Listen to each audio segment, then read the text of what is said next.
Hi everyone, welcome to the Bell the Cat series of videos. My name is Tony Xavier and I'm the Chief Learning Officer of IMS. These videos are part of a companion series to my book called Bell the Cat, Your Friend, Philosopher and Guide for Cat Prep, which is available on Amazon. So let's do the first video for reading comprehension, the 5 pauses technique. Reading comprehension. So whenever I ask students, how do you solve critical reasoning? They have a very simple answer. Oh, logic. They have no doubt that that's what they use when they solve CR. When I ask them, how do you solve sentence correction? They're very, very clear. Oh, I use grammar rules. So that also they have no doubt. But whenever I ask them, how do you solve reading comprehension?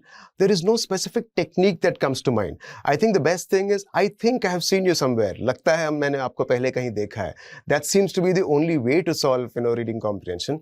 Or I hear one more thing from students, which is this option is very extreme, so it can be eliminated. Right? So apart from these two, I very rarely hear a clear process for students to solve reading comprehension, and because it forms a bulk of not just the CAT but any exam that you take, any aptitude exam that you take, it's shocking that there is no clear process that that test takers follow.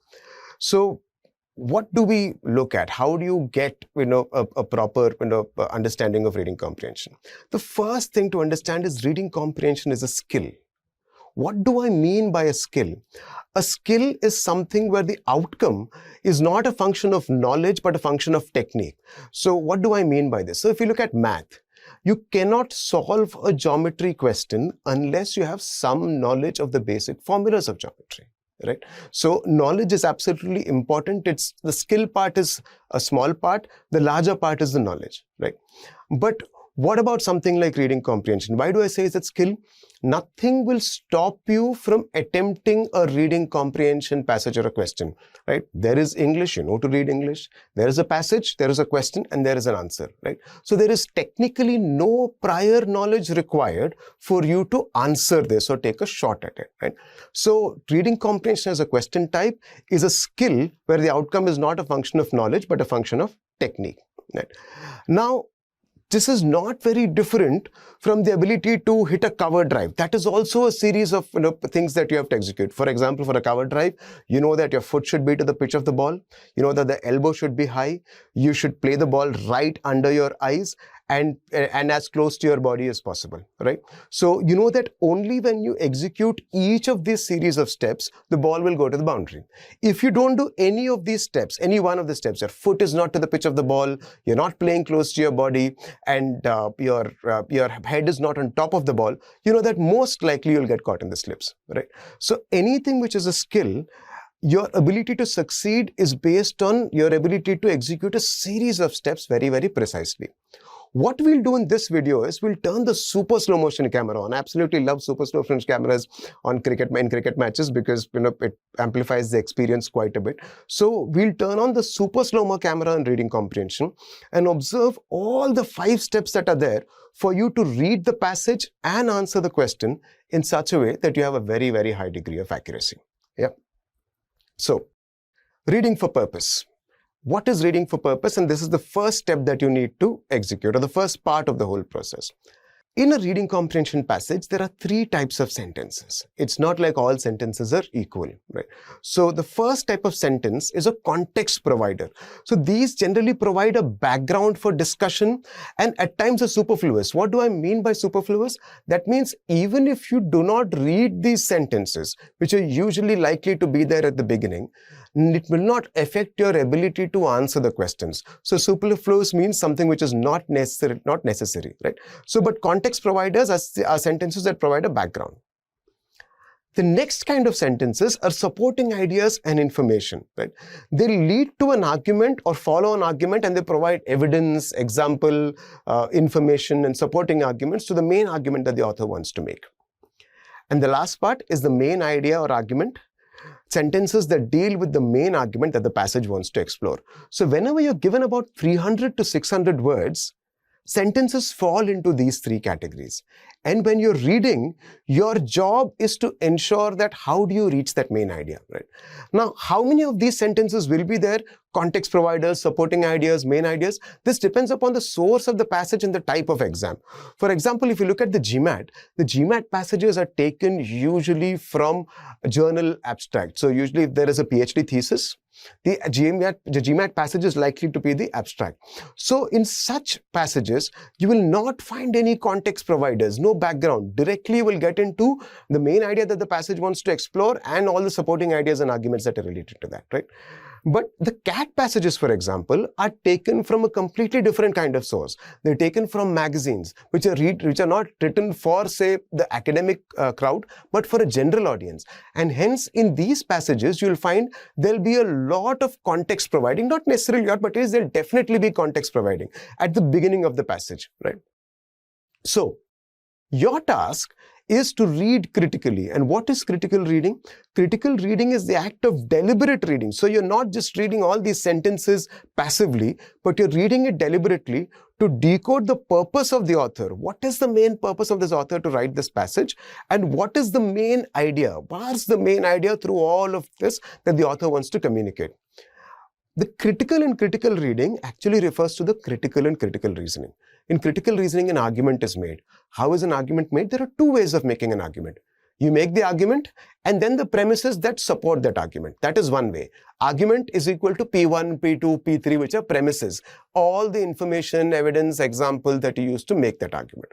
Or you can make an argument the other way, which is you first state your premises and everything and then leading to an argument, which is P1, P2, P1 plus P2 plus P3 is equal to the argument, right? So anybody can make an argument using any of these two methods, right?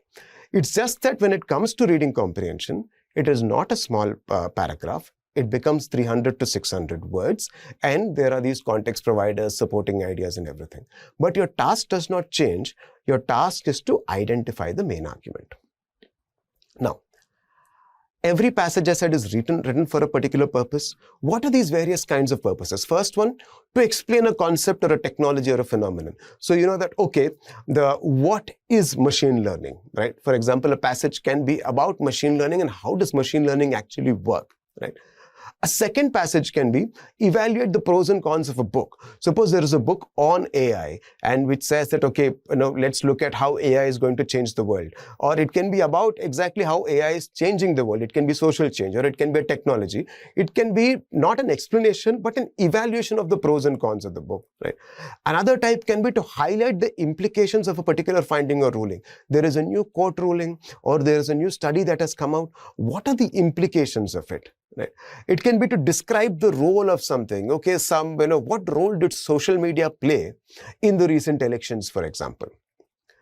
Argue that X is right or Y is wrong. Very, very clearly saying that, okay, AI is going to take away your jobs. So hence, unless government intervenes, there is going to be a huge social problem, right? So that is another argument that we're looking at, right? So your job is, what is the purpose? So decoding the purpose is your first task. And to decode this purpose, this is where the technique comes in, which is the 5 pauses technique. The 5 pauses technique is what? It is nothing, it is not something very complicated. It is just that instead of passively reading a passage from top to bottom, it is designed to help text takers consciously incorporate comprehension and reasoning into the process. How do you know at which point you are actually using your, your pausing to actually comprehend, what is this guy saying? And where do you actively incorporate reasoning? This whole process need not be a passive process, right? So how do you consciously incorporate, comprehension and reasoning to decode the purpose and main idea of the passage? And most importantly, answer questions with a high degree of accuracy using the method of elimination. So it is just to give a method to how you go from the start to the end of an RC passage and to the questions. Yeah. So what are the 5 pauses? The first pause is pausing after every paragraph, right? It is 300 words, 400 words, 600 words. How do you know you have understood what the author is saying, right? So where are you pausing and taking that in and making some sense for yourself? So the first pause comes after every paragraph. I'll be discussing these pauses in detail. We'll be doing a solved example as well, an actual CAT passage. So don't worry about how we are going it, but this is the what. So pause 1 is after every paragraph. The second pause you have to take is after the passage. You've read the whole passage, pause, and there is a task you have to do. The next pause is after you read the question sim. Which of the following weakens the author's main idea? Don't go to the options, you have to pause there.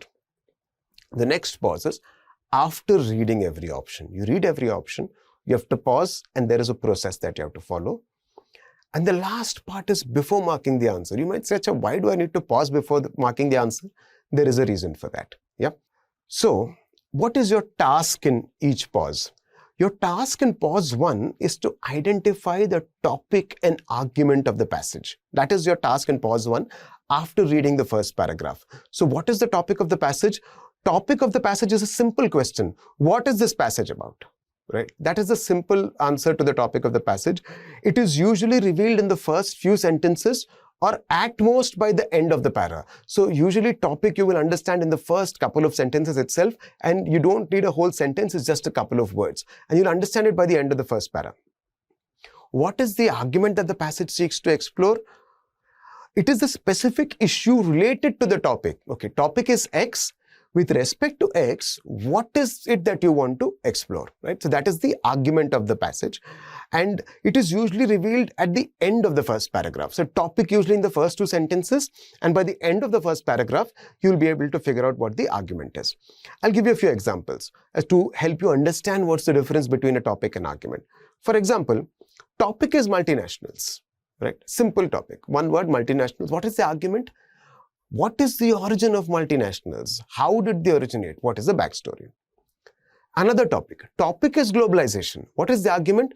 What are the pros and cons of globalization in Asia? When Asia globalized, what happened, right? So this will give you a clear idea between what a topic is and what an argument is. Another way of looking at it is, if you're a PhD student, the topic of your PhD is just one word, multinationals. The finding of your thesis, you would have found something out as part of your PhD thesis. So the finding of your thesis is the argument, right? So this is the topic of your thesis and this is the finding of your thesis. Now, GMAT passages, as I said, are taken from scholarly journals and are like PhD abstracts. So here, absolutely crystal clear, first sentence itself, you'll know what the topic is. End of the first paragraph, you'll know what the argument. Absolutely no doubt. CAT, as I said, passages are taken from magazines and other sources for the general reader. So it can be that the initial sentences are context providers, not always, but it can happen. So topic might not be revealed in the first sentence, maybe it will take some time. Sometimes you need to, maybe the first paragraph is completely context providing and it's very short. You might need to read the first 2 paragraphs to find out what the argument is. Right? So once you start practicing this, you'll come to know, okay, this is context provided. It's not a what you call that it happens in all passages, but on the CAT passages, it might take a bit of finding, unlike the GMAT passages. And as I said, not on all CAT passages. So after the first paragraph, in the first paragraph, you have to find out 2 things. What is the topic and what is the argument? After that, in every succeeding paragraph, you have to figure, okay, there is an argument that is being explored, which is what is the impact of globalization in Asia, right? Now, that is, you know that that's the main argument in this first paragraph. So how is this argument getting explored in every other paragraph? You have to pause after every paragraph and figure out, okay, this is how the argument is being extended. This is how the argument is being explored. For example, para 1, you figure out argument is pros and cons of globalization in developing countries. Para 2, argument is globalization had XYZ positive effects. These were the positive.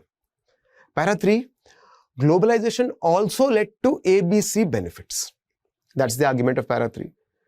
Para 4, globalization created a few major problems. There are some problems. Para 5, overall, but if I look at the effect, the net effect is positive.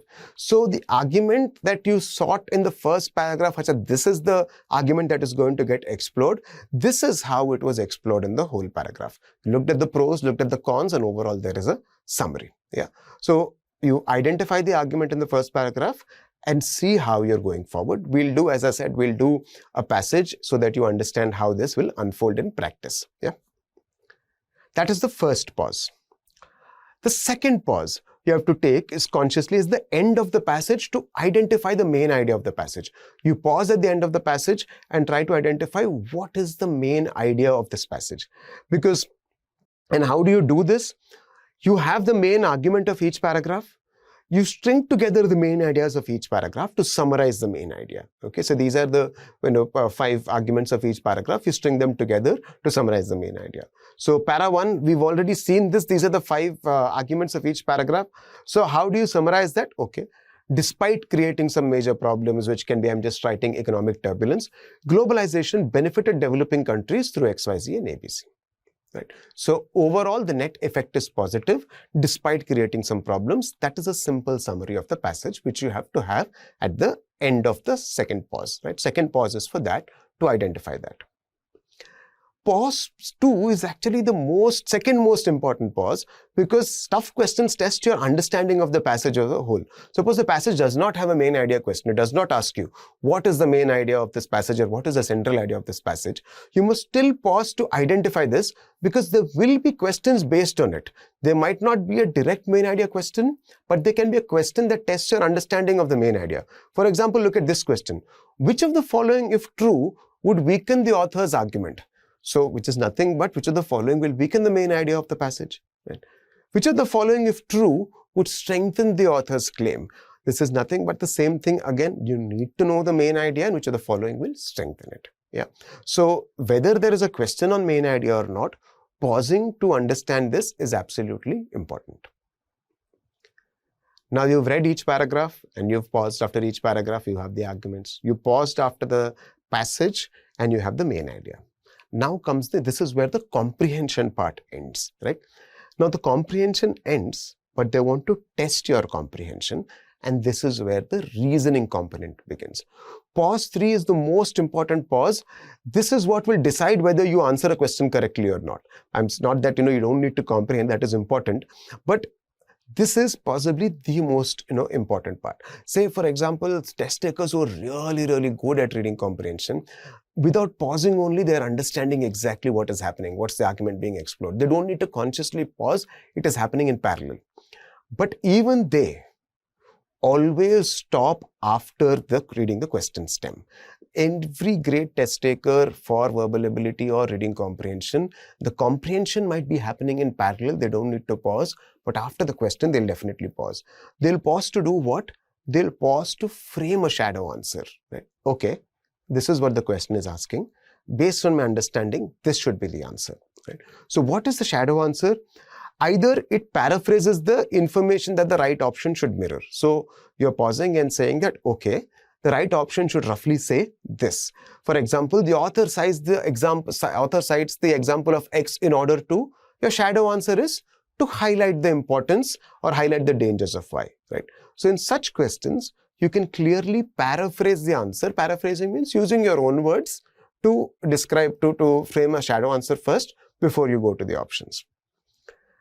A second function of shadow answer is defines what function the right option should perform. You might not be able to come up with the answer itself, but you should know what function the answer should perform. What, for example, which of the following would invalidate the author's claim? So it's very tough in these situations and also time consuming for you to actually come up with an answer. So what do? You come up with the function the answer should perform. So main idea is X is the only reason for Y. To weaken it, what do you know? The right option should show that X is not the reason for Y. There is some other reason, Z, which is the reason for Y. And you know that this is the function the right answer option has to perform, and you're searching for that, right?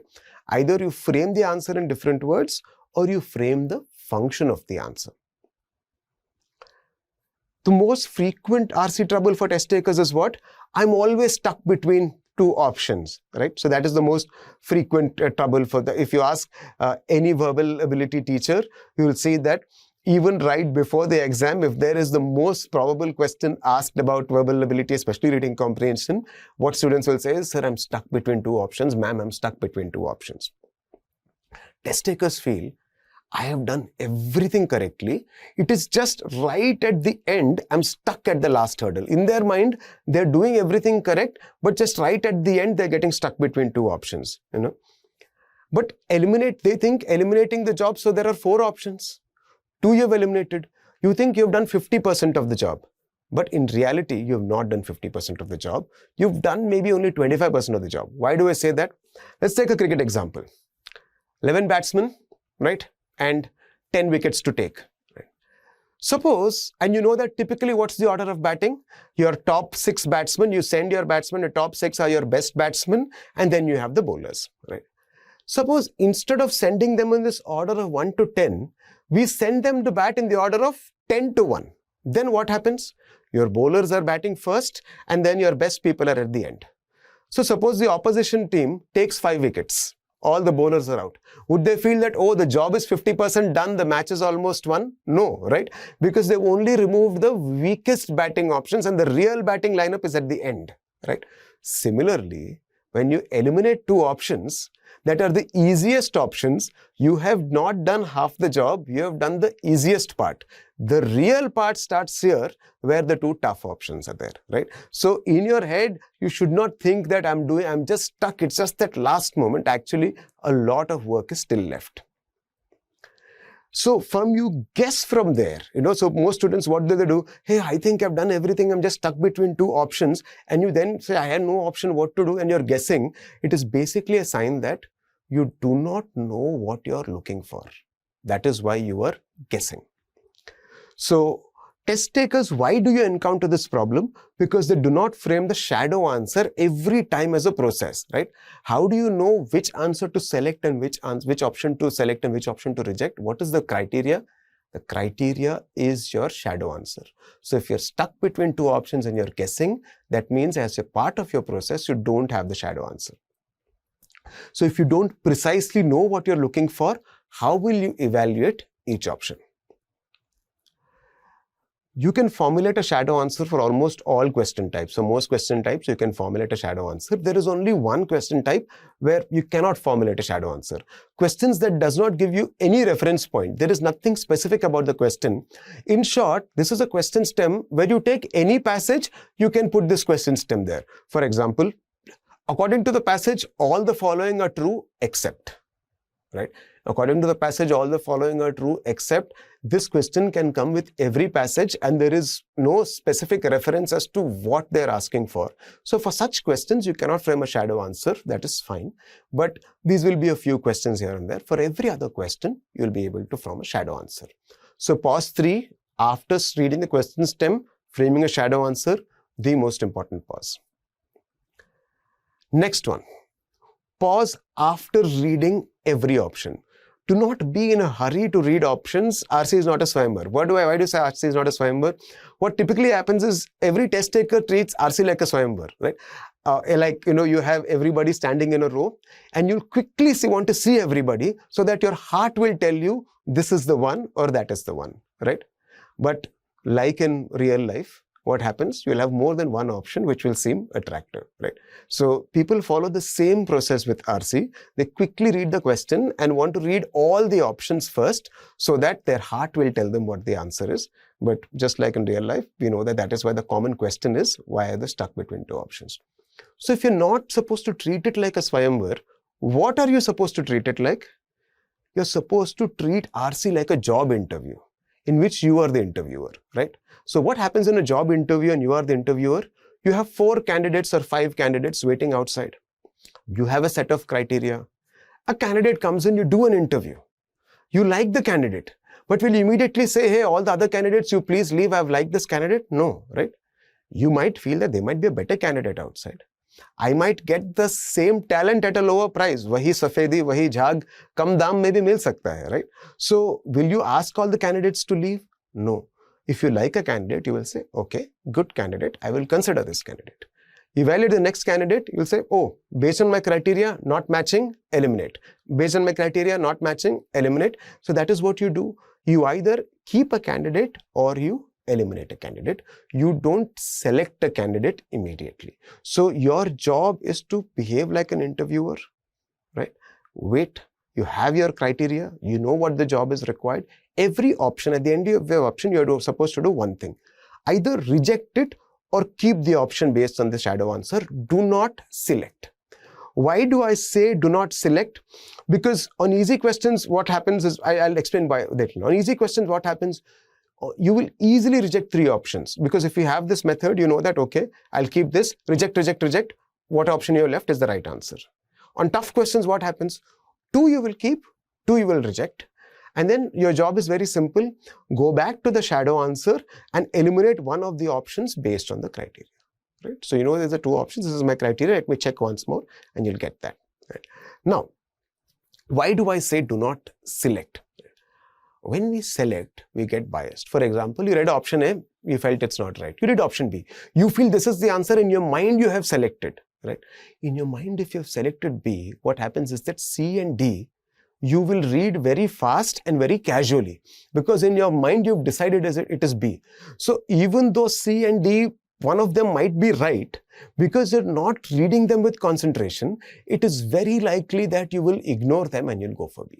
Which is why if you like an option also, if you feel that this is the answer, don't jump and say select, say I'm going to keep this, right? So in my mind, if an option is good, I'm not doing a tick mark or this thing. What I'm doing is a line with arrows on both sides, right? A line with arrows on both sides. I'm keeping this. Right? For now, I'm keeping this. If I eliminate everything, I'll have that. So you're giving yourself the chance that in case you made a mistake, when you read the right option with equal concentration and sincerity, you'll make out that, oh, B might not be the answer. D is making a lot of sense. Yeah, which is why I'm saying not select. How are options designed? How are trap options designed? The most common trap options do what? They use the same words as the passage, same words from the passage, but distort the logic. Now, this is the most common trap that everybody falls for, because you have read those words in the passage, they use the same words, but twist the logic and you fall for it. That is the most common trap option.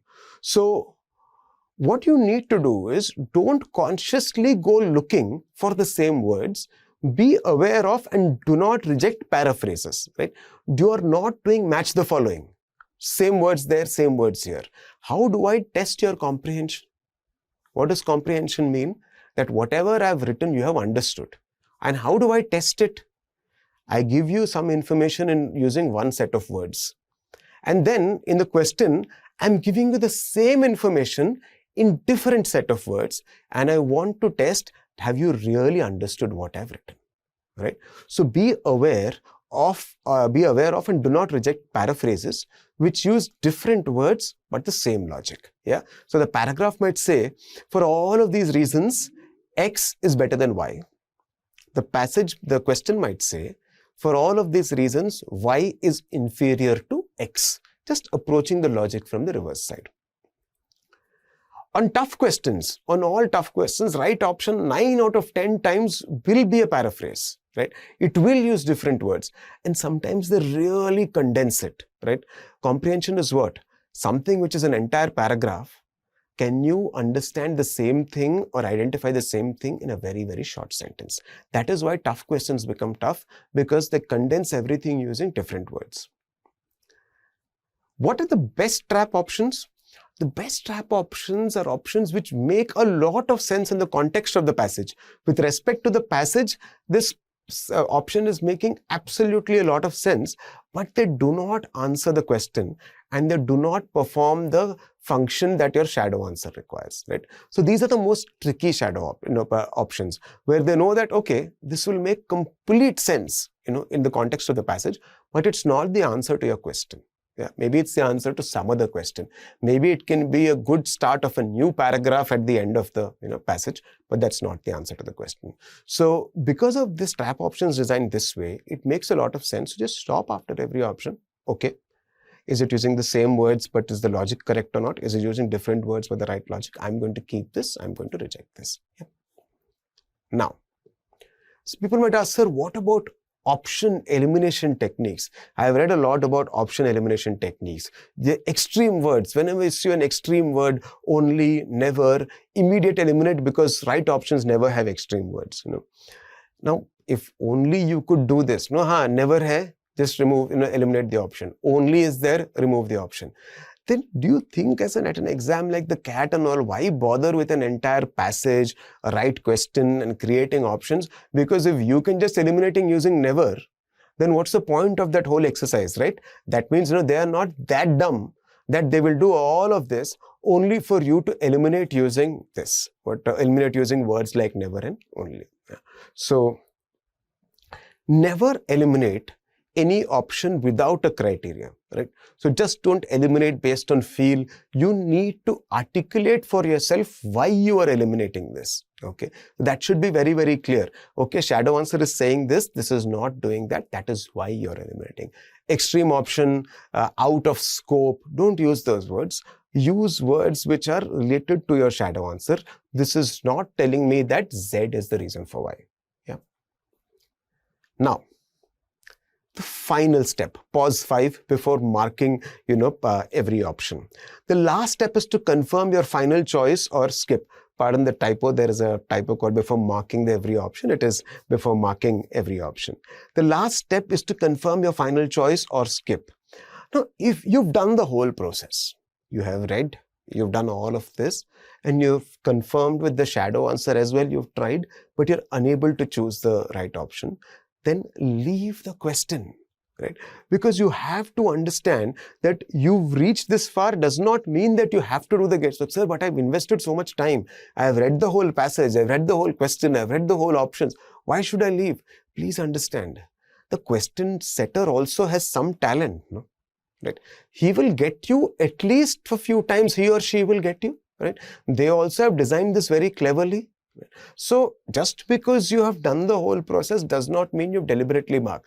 Think about this. Will you do guesswork in a math question? You spend 2 minutes, 3 minutes. You're not getting the answer. None of the options, what you're not getting the answer, or you got some answer, but it's not there in the options. Will you mark? You won't mark, right? Because you know you haven't got the answer, right? Then why to do the same thing here? And why don't you do the same thing here instead of getting, negative marks? Once you get into the bad habit of guessing, it will be very tough to break that habit, right? So it is just like, maybe you have put your foot forward. Maybe you have raised your elbow to play the ball, but you see batsmen will leave the ball at the last moment also because it's better to leave, right? Get into that habit of leaving a question if after doing the entire process, you're still not there with the answer. Yeah. This is one of the biggest reason for fluctuating scores, because people don't leave, right? If I'm read 4 passages, then I'm going to attempt all questions. Irrespective of the fluctuating levels of difficulty, you will always attempt 16 questions. So I keep telling students this. I'm the question setter, or there are people in my team who make these questions. They're actually deciding that, okay, in this particular SimCat, I'm going to make RC very tough. People will really struggle, is bar khoon bahega sort of a thing. And students are not, they are, irrespective of this, they are going and marking their 16 questions, right? So the question setter is saying, acha, previous exam was easy. Let me make things tough. Let me make them cry. But you are still going and marking those 16 questions because you're used to marking it, right? So get into the practice of being aware and leaving if you're not getting the answer. Now, we've discussed the 5 pauses. After every paragraph, after the passage, after the question stem, after the option, and then before you mark the answer. We will take a CAT passage and solve this whole thing using this process, right? All the questions that we will solve in all of these videos will be actual CAT passages only. Yeah. Now, let's look at the passage. First paragraph. For early post-colonial literature, the world of the novel was often the nation. Post-colonial novels were usually concerned with national questions. Sometimes the whole story of the novel was taken as an allegory for the nation, whether India or Tanzania. This was important for supporting anti-colonial nationalism, but could also be limiting, land-focused and inward-looking. What is the paragraph talking about? It's talking about post-colonial novels. And it's saying that they're always concerned with national questions. But this focus could be land-focused and inward-looking.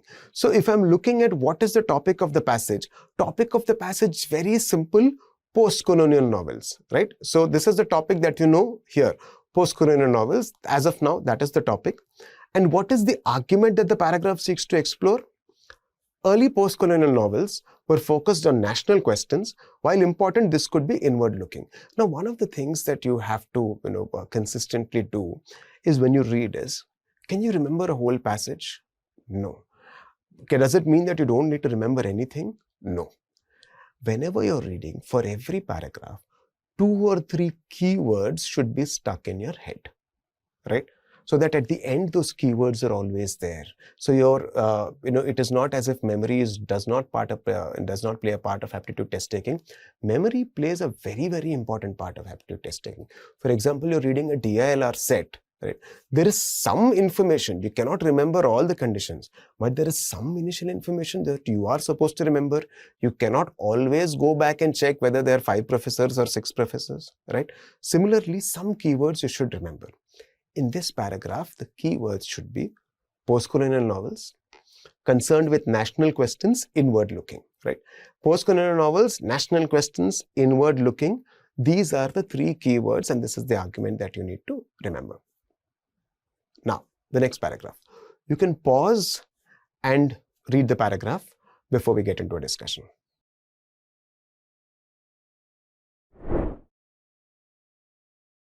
My new book, Writing Ocean Worlds, explores another kind of world of the novel.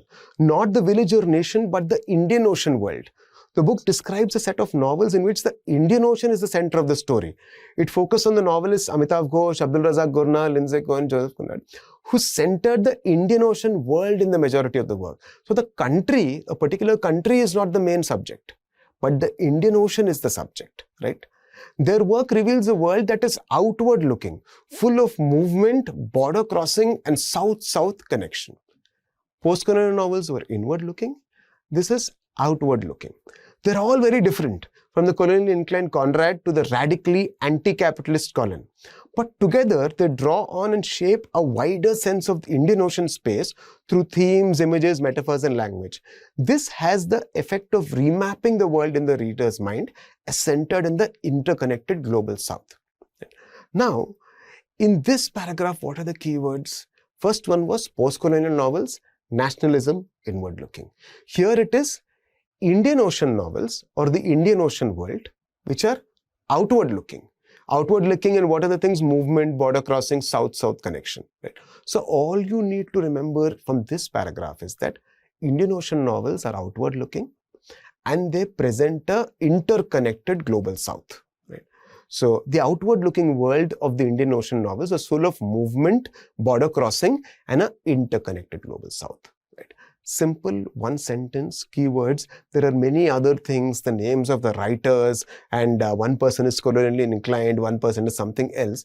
This is all supporting information and ideas. The main idea is this, that was one kind of novel depicting one kind of issues. These are another kind of novels with another kind of issues. Now, read the next paragraph.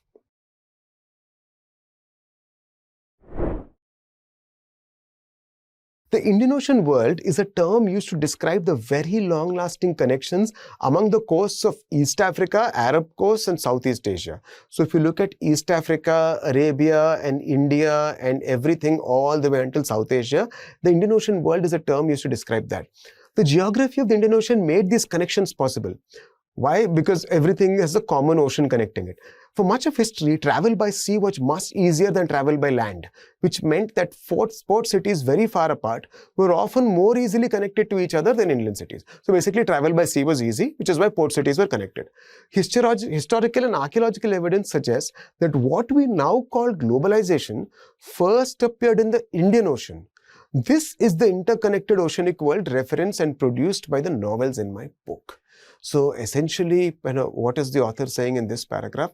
In this paragraph is saying because sea travel was easy and all the port cities were connected, what we think about as globalization first happened in the Indian Ocean.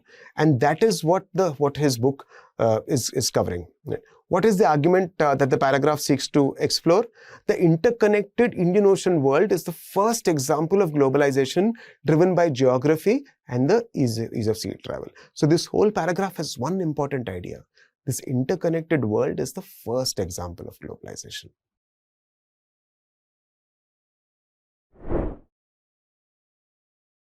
For their part, Ghosh, Gurna, Colin, and even Conrad reference a different set of histories and geographies than the ones most commonly found in English fiction. So he's saying in these novels, they're a completely different kind of content compared to English fiction. Those commonly found ones, what happens in English fiction, are mostly centered in Europe, assume a background of Christianity and whiteness, and mention places like Paris and New York. So English fiction, North, are set in Europe or US, white people, places like Paris and New York.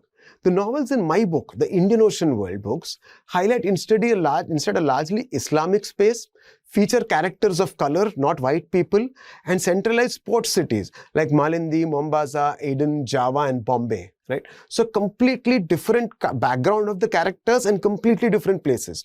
It's a densely imagined, richly sensory image of a southern cosmopolitan culture which provides for an enlarged sense of place in the world. Right? So here they're actually talking about the content of these books, of these Indian Ocean books, and how they differ from common books. Right? So what is the main argument of this paragraph? Common found in English language fiction books and the Indian Ocean books.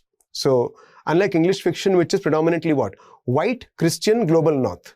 Novels of Indian Ocean world are predominantly Islamic, non-white, southern cosmopolitan culture. You see the keywords here?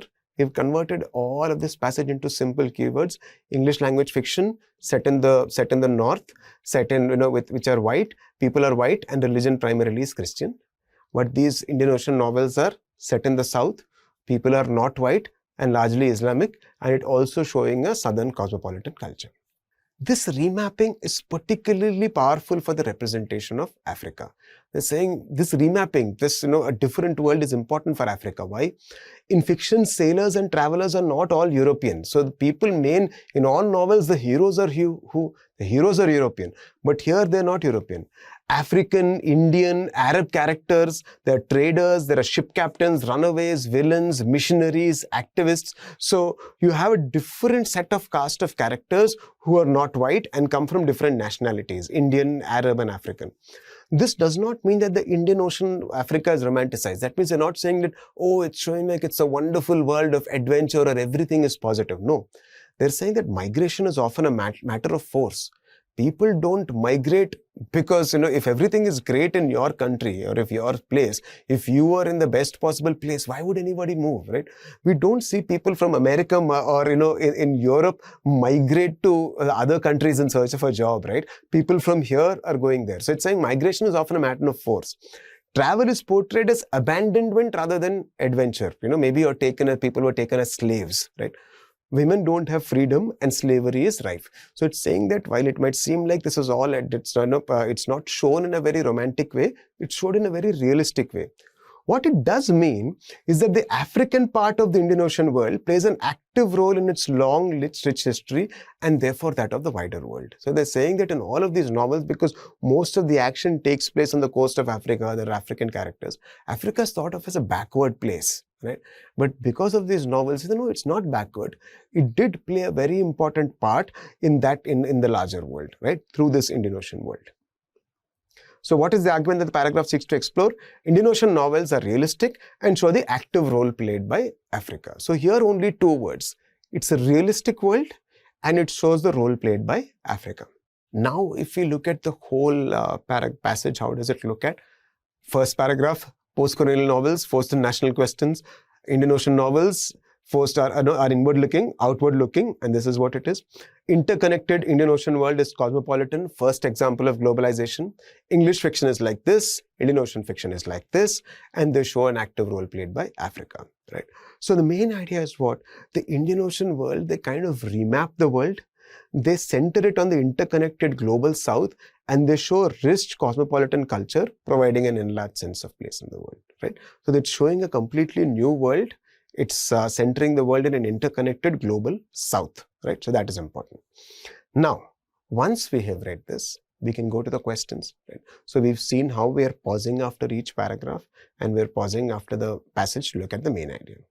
First question, all of the statements, if true, would weaken the passage's claim about the relationship between mainstream English language fiction and Indian Ocean novels, except. So three options would weaken the relationship and one option would strengthen. What do we know from the passage? We know that two different kinds of, the passage is saying two different kinds of, books. One was that they were largely white. centered in Europe, Paris, and all of those places, and they were largely Christian. And these were largely non-white.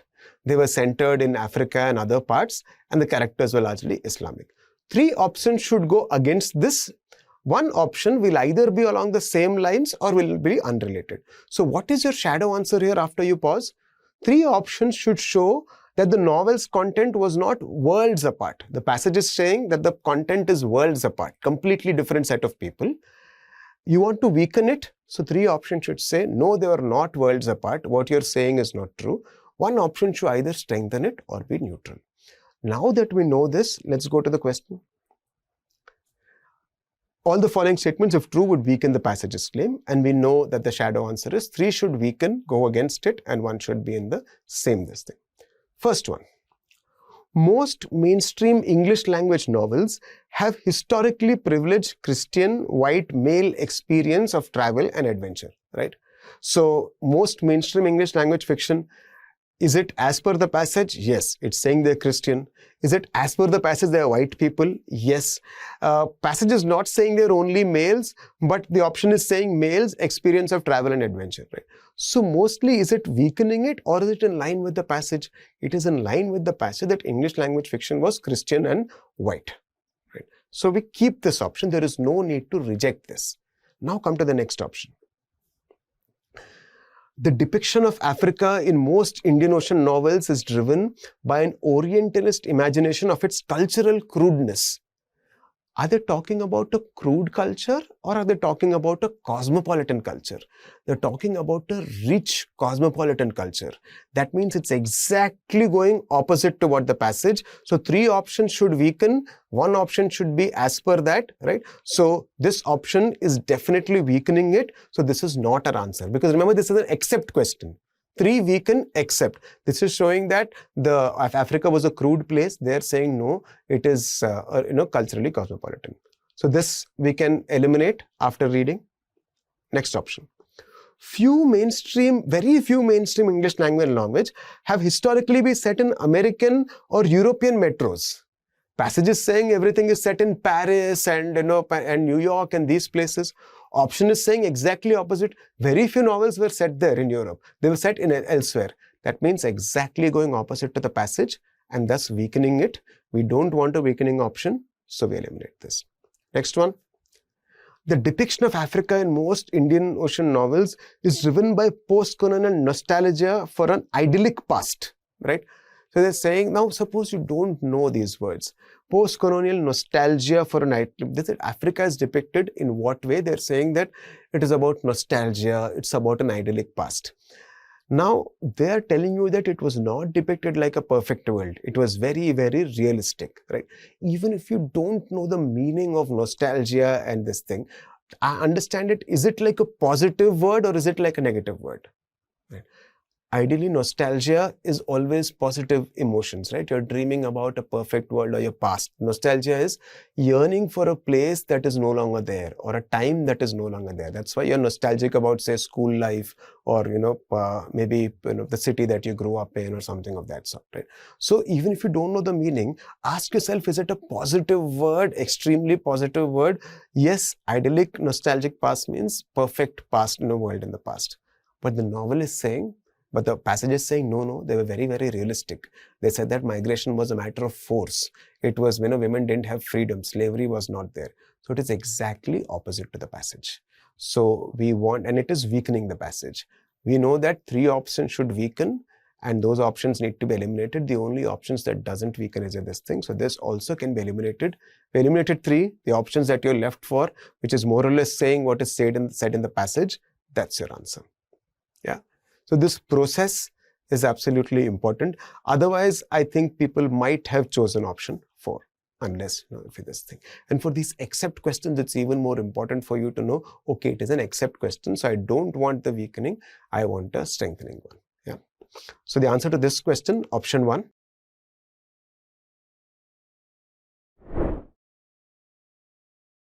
Which of the following statements is not true about migration in the Indian Ocean world?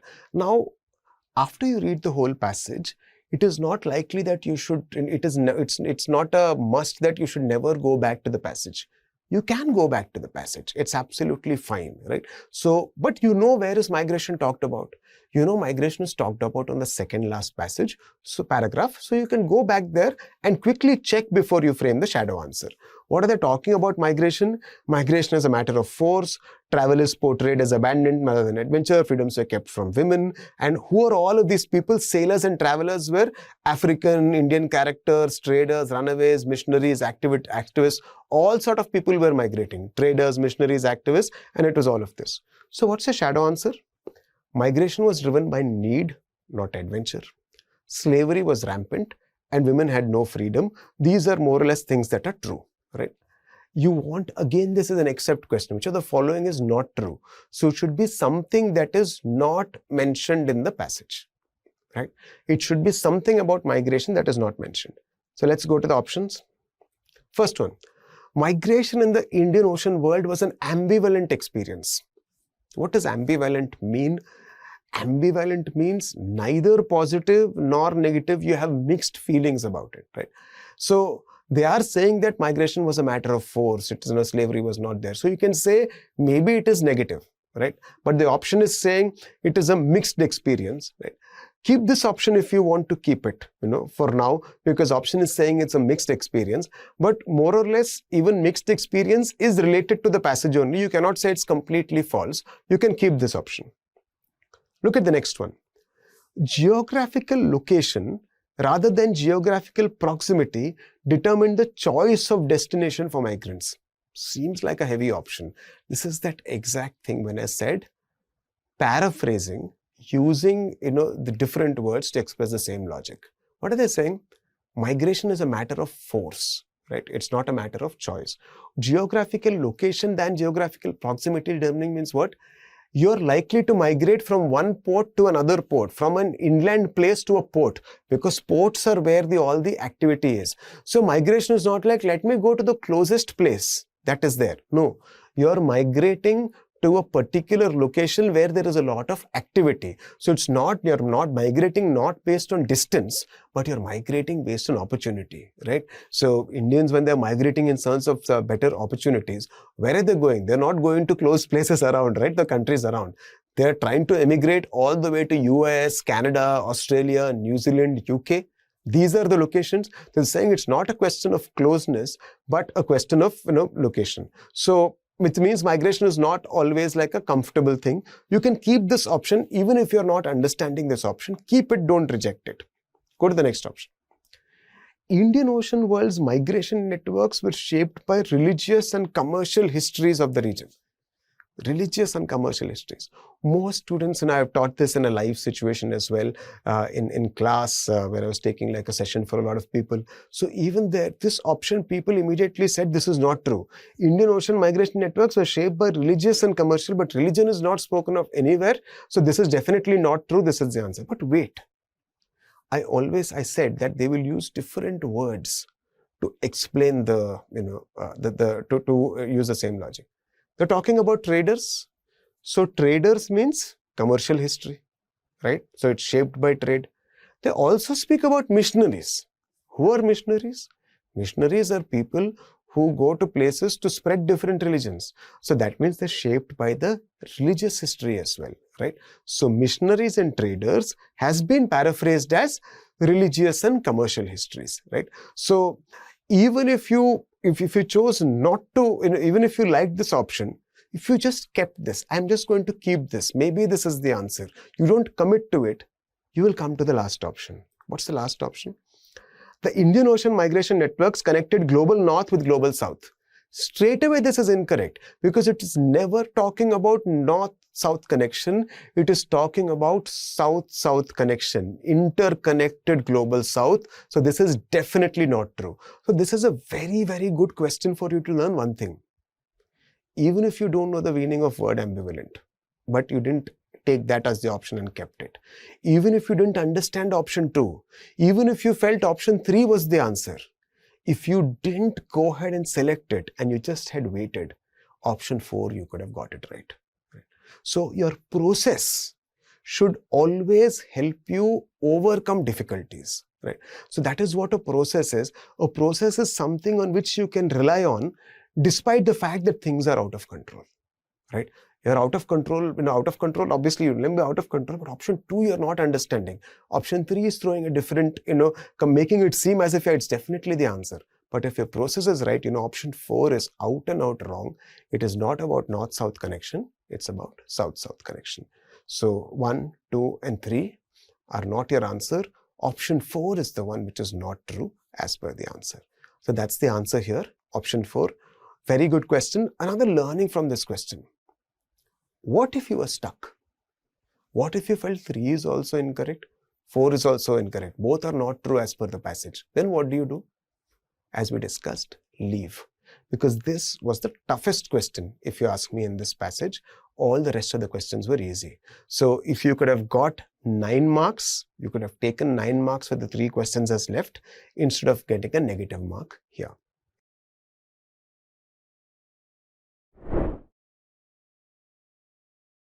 All of the following claims contribute to the remapping discussed by the passage, except what are all the things that contribute to the remapping, right? We know from the shadow answer that globalization started here. That is why there is a remapping, right? Rich cosmos. What is this remapping? What is discussed? If you go back to the passage, you'll see that what the remapping is that suddenly this world seems very, very different. It is not a backward world. Globalization first started here. It was all interconnected. Non-white people played a very important role, and it had a rich cosmopolitan culture, right? All of these are contributing to the remapping in your head that it's a different world. Except, if you see what the CAT has become in recent years, CAT RC is, all questions are except questions, right? What is the trick with except questions? You have to eliminate 3 and get 1. So 3 things will be following. It's not like if it's a non-except question, one option will be following one logic. All the 3 can follow whatever logic. Here it is 2 different kinds of logic, which is why except questions are tough. Now let's look at the options. The global south as opposed to the global north was the first center of globalization. Absolutely, as per the passage, this was the first center. So is this an answer? No, because we're looking at except. Next one. Indian Ocean novels have gone beyond the specifics of national concerns and explore rich regional pasts. It is coming back. Where is this national question? You should ask yourself, where is this national question coming in?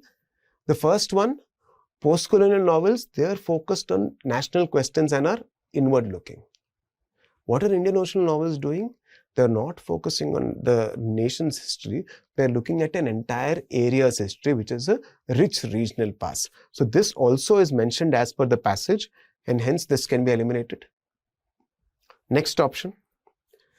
Cosmopolitanism originated in the West and traveled to the East through globalization. The only direction or connection they're talking about is a south-south connection. Are the words West and East even mentioned anywhere in the passage? No. West and East are not mentioned. So clearly this can be your answer, but keep it. You always have to check with the next answer. The world of early international trade and commerce was not the sole domain of white Europeans. So it was world trade and commerce were not just white Europeans. There were many people of color, non-white people, Indians, Arabs, and Africans. Everybody were involved. Yes, the passage is definitely saying this, and that is also contributing to the remapping. So this also is not your answer because this is also mentioned in the passage as remapping. So this goes West-East.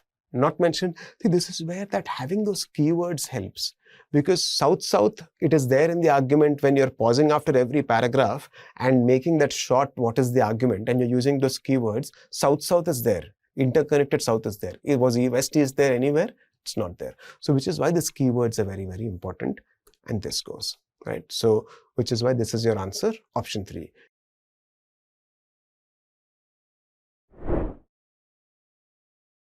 On the basis of the nature of the relationship between the items in each pair below, choose the odd pair out.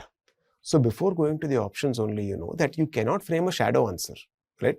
They're saying that they're giving 2 sets of words, right? And choose the odd pair.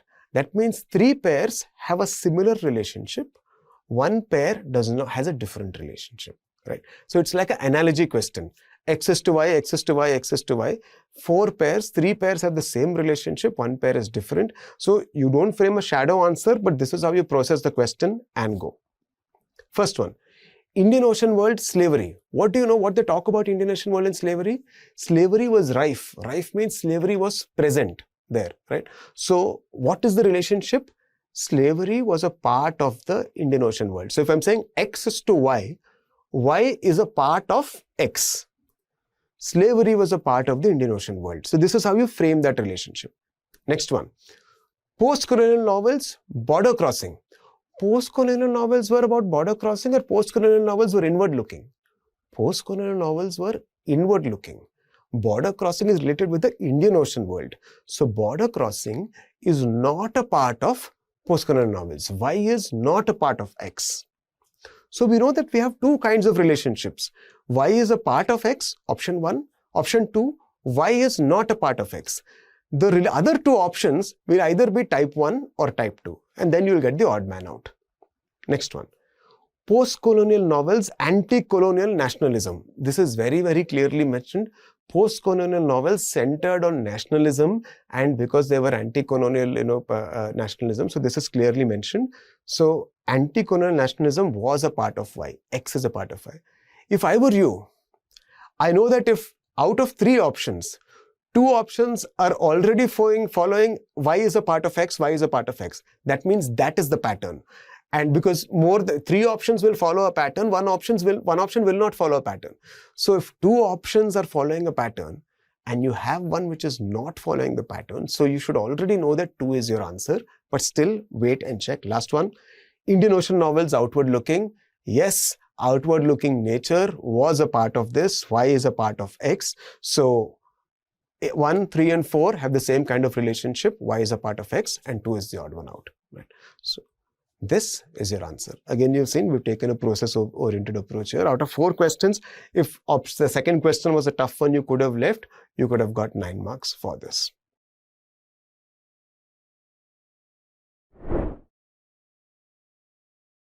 Simple, we'll sum up this video, a quick summary with a FAQs, question that students always ask. Should I be writing down the argument in my notebook every time? So you're saying pause after every what is the argument, what is the argument?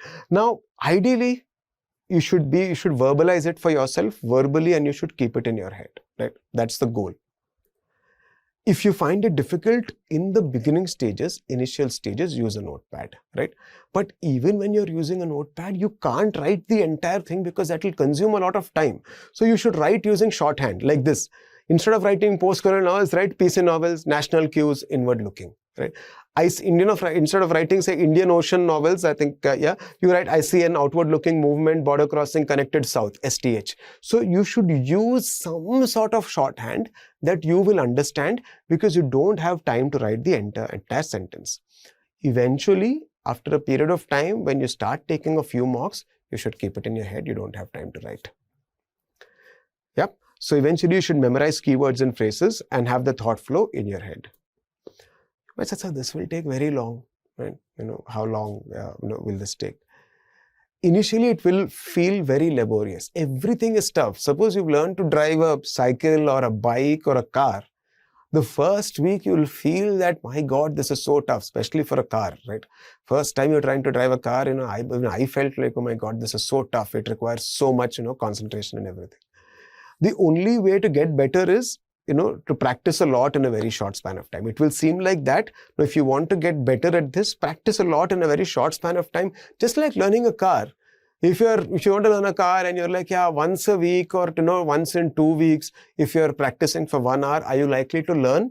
Or if you take 3 days and 3 days, as much time as possible, you're learning to drive a car, which one is better? In a short span of time, right? So skills are developed. So same thing, driving a car, swimming, anything. If you are doing, say, very, very sporadic practice in small doses, you're not likely to develop that skill. So my suggestion, 100 passages in 1 month. It might seem like a lot, but it's actually not a lot. I'm just asking you to do 3 passages in a day, and then automatically this will feel laborious. This will feel easy. All expert craftsmen, solvers. So you might think, sir, this seems like a very, very, detailed process. It will take, I'm wondering whether I can actually solve this thing. An expert solver and a master craftsman are the same, right? So if you see a craftsman who is maybe a great carpenter who makes things out of wood, That block of wood will be there and he'll be chopping. In your mind, you can't even see the steps. You think he's some expert who can just do it automatically. But it is just that the hands move so fast that you cannot see the steps. It does not mean that the steps are not being followed, right? That is how you become an expert. You don't even see that the steps are getting followed, right? So it will take time, but if you put in the effort, it will become very, very natural for you, right? So this is technique 1. Using the same technique, but with a slightly different sequence, we can look at that will be the next RC video, which is the Pareto questions approach. But this is the core of how you need to solve RC. So go ahead, happy practicing. I hope you enjoyed the video. Thank you.